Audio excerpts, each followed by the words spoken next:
Hey, church family. As many of you know, depression and other mental emotional health challenges are major problems facing the Black and brown communities in the city.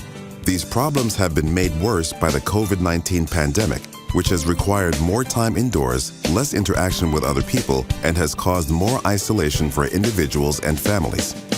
We are pleased to inform you that Crenshaw Christian Center is one of the churches selected to participate in an important health program designed to address these health challenges facing the community.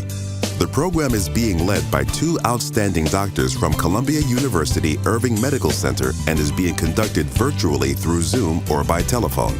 The following video message will tell you more about the program.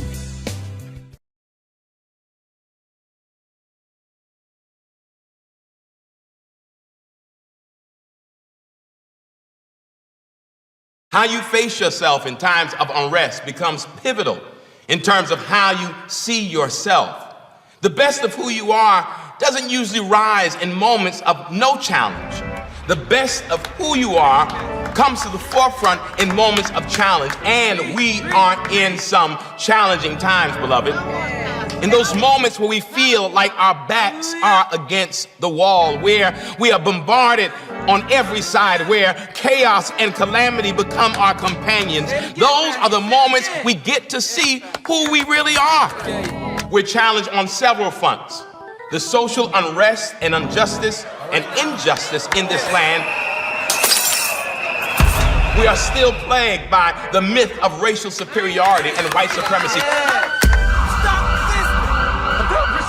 That's one challenge, and it's a challenge that has never left our community. But on top of that, in the midst of that, we now find ourselves dealing with a plague of epic proportions, COVID-19.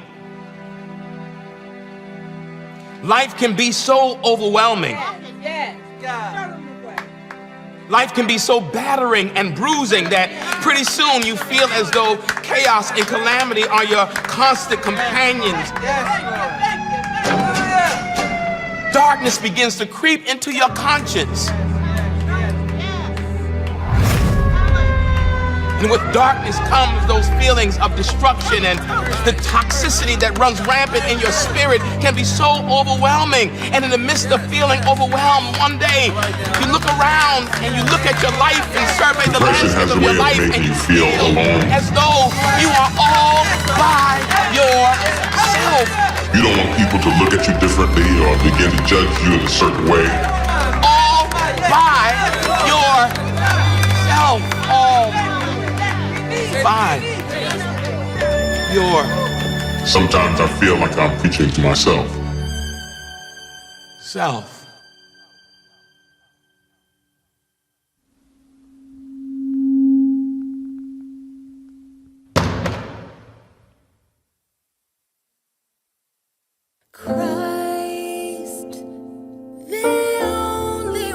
My bouts with depression started in part because of my chronic health condition.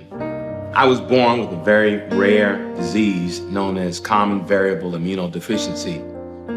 In a word, I was born with no antibodies. I've been a pastor, battling sickness, battling this disease, battling chronic pain, and still having to show up for people and preach and minister and teach. The truth is, I don't know or remember of a week in my life where I did not have pain. But I remember hearing someone ask one time, what happens when the comforter needs comforting? What happens when the one who is always expected to show up for everyone else needs someone to show up? Depression is a clinical condition that is the #1 cause of disability in the world. It's also the #1 cause of disability in New York City. So our team conducted the first ever study where we identified people with depression in the church. We worked with 3 different churches, one in Harlem, one in Brooklyn, and one in Queens. And across these 3 churches, where we screened over 100 people, 20%, 1 out of 5 people at these 3 churches had depression. One of the things that Dr. Hankerson and I have done is that we have created a community health worker training institute, or center rather, at Columbia University. My name is Calvin Martin. I'm a community health worker. I was trained by Columbia University Medical Center, which is a part of New York Presbyterian Hospital. The training was long and intense. It was an 8-week training course, 3 days a week, 2 to 3 hours per day. The role of the church in the Black community has historical significance. It has been a place of solace, comfort, a place for guidance and spiritual wellness for generations. Over 70% of African Americans attend church regularly.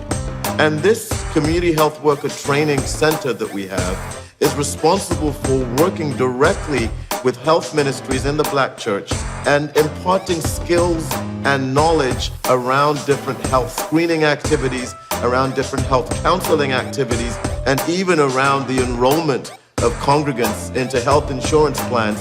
What they've been able to do at Columbia and with community health workers are form a network of support and care and concern that's been able to help countless people.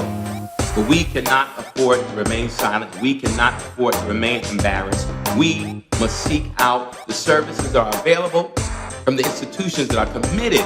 But I'm committed to the healing that is necessary to keep my mind right, and my heart right, and my spirit right, and my soul right.